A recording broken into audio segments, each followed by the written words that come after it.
So this side is already all buttoned up. I got one side of my boot going through closed up. Now I'm going to have to just put this driver's side of the boot back in. Shouldn't be too hard.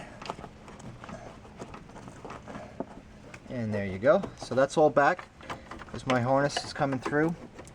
And like I said, I've got the copper side, which is going to be my switch side, and the silver is going to be the motor side. So just going to follow this color to color. We should be in good shape. Now these wires, you can see, are a lot skinnier than what I'm using over there. So I'm gonna, when I do my butt connectors, I'm gonna actually cut twice as much wire as I need stripped back. And I'm gonna double them up, just so I can get a real good positive contact on all of these guys.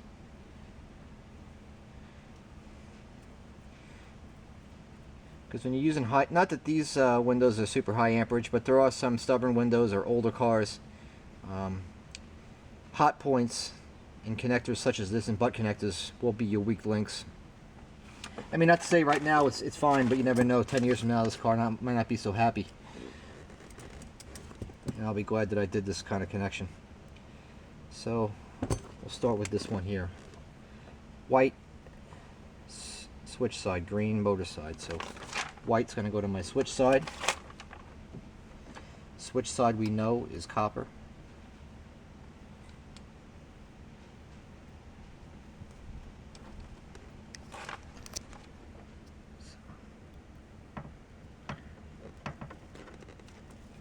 It doesn't matter if I do this motor or the other motor first, it's irrelevant. I mean, either way, both windows are going to go. So I'm not really worried about that.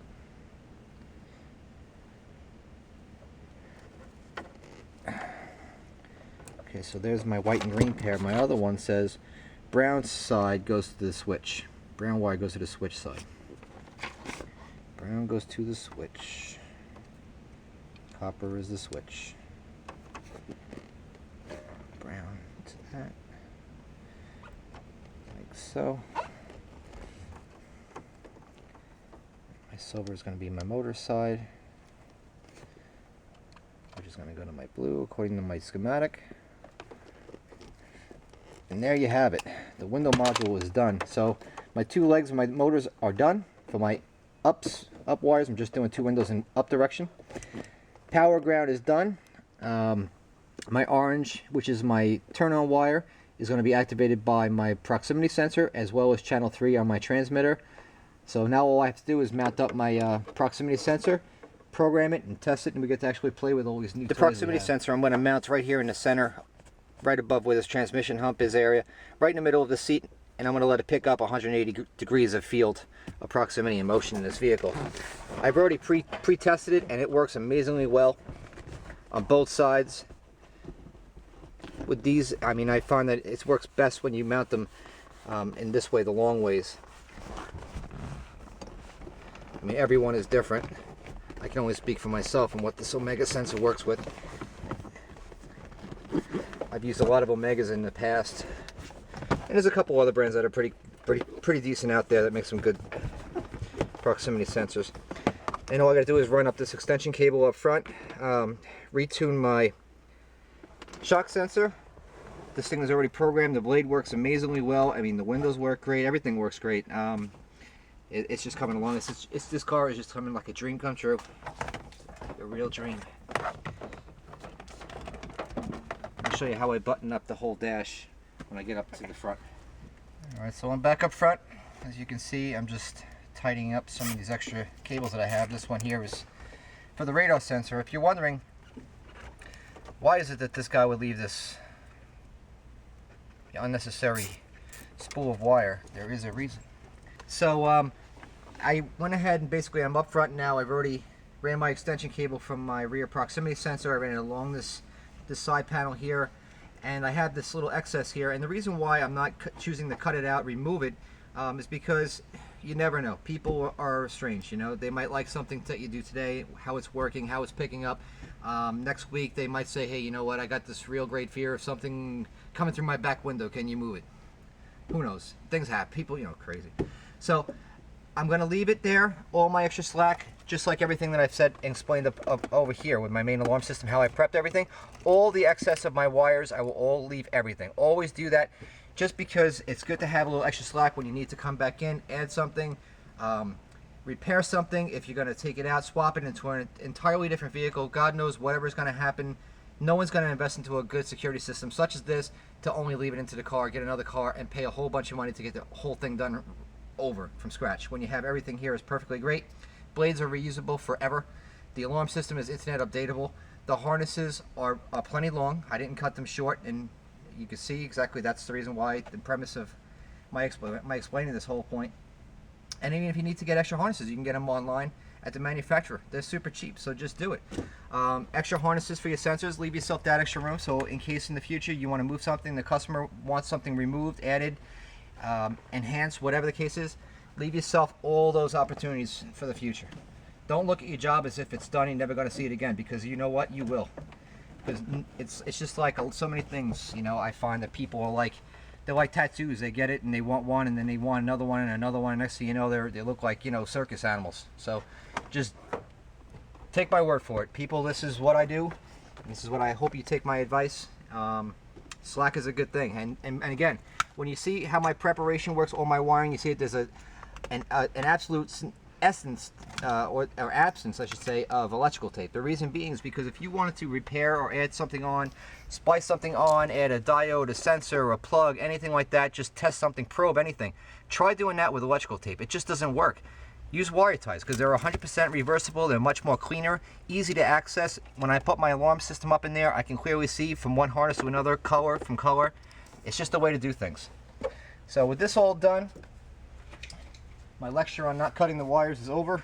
I'm going to take this piece, reinstall this, because I'm going to basically button this up and return this car to its rightful owner momentarily.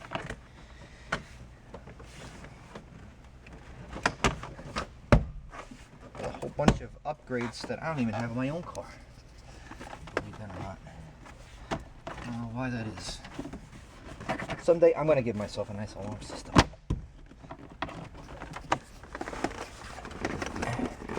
Okay, all that's in there.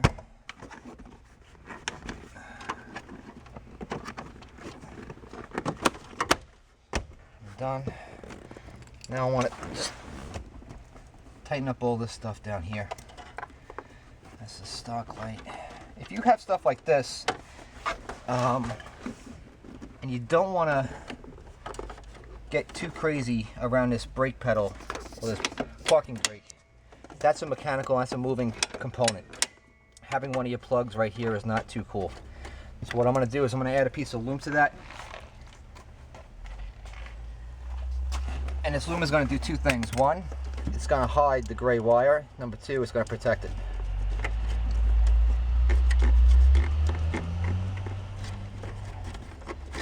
Now with that like that, I'm going to find a stock plug that I can grab onto, add a wire tie, and try to keep my harnesses in the direction of the factory, so that way I don't have to worry about any of my stuff ever interfering with the stock. As for the rest of this stuff,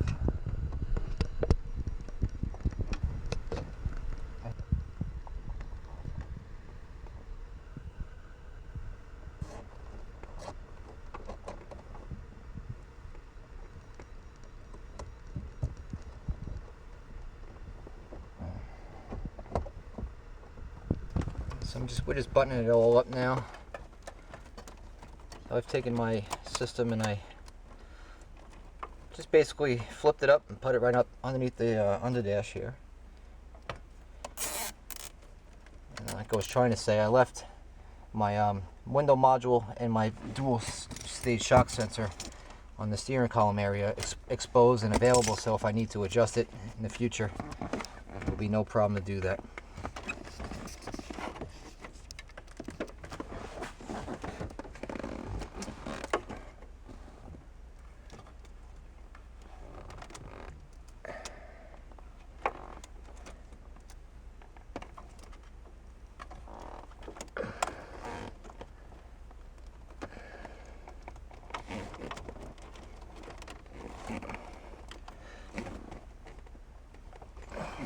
this one here, I'm going to extend this wire tie.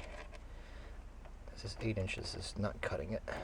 So you could actually take one wire tie, put into another. I don't know if you do that or not, but you can do that. And you can actually extend that around and turn 8 inches into 1.5 feet. Just like that. And that's pretty much it. I'll put one more underneath here, a couple more on these harnesses that are just hanging around.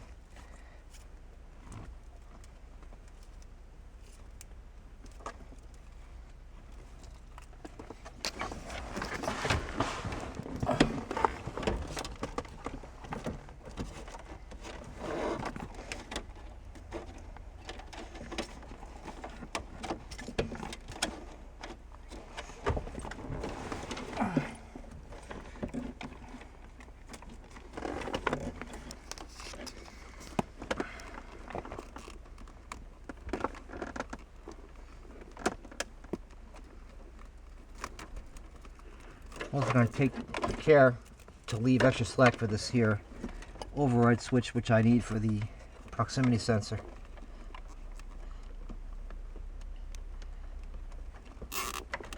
I think I mentioned it, but today is probably the worst day to do a proximity installation because it's just raining so hard today.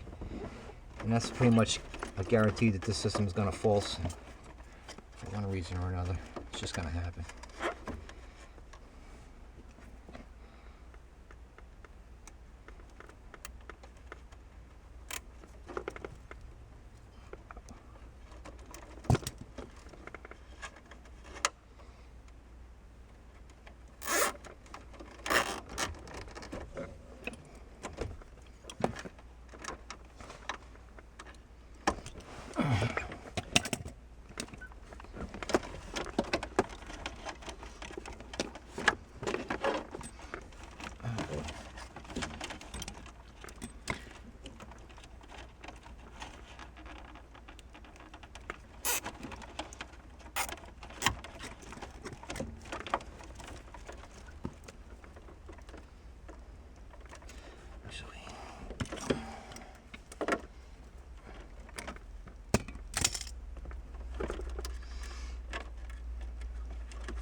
And you'll notice that most of these harnesses that I've already installed, like my primary ignition harness, I always try to tie my secondary ignition harnesses all onto those, and I kind of piggyback one onto one.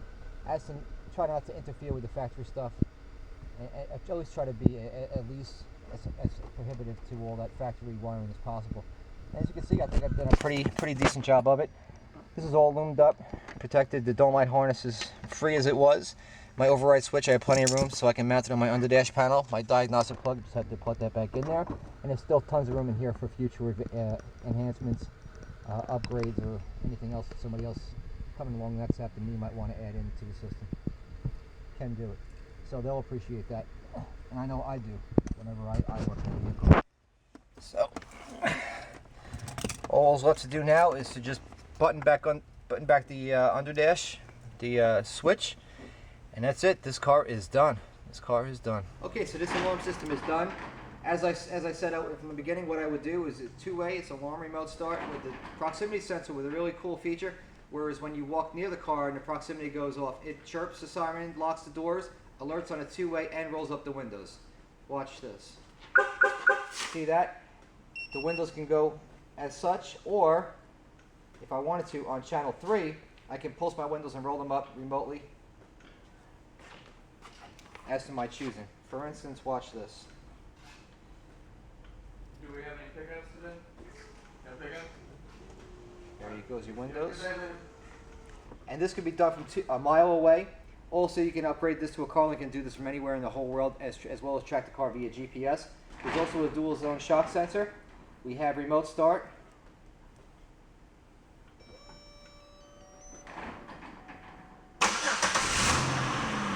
There you go. Also, I have power trunk release. There's your trunk release. As well as a car locator. I've done dome light supervision. The whole works. So when I panic the alarm system, you'll hear that it also has a horn tied into the system, as well as a 6-tone psycho siren. The dome light and the parking lights will all go in cycle.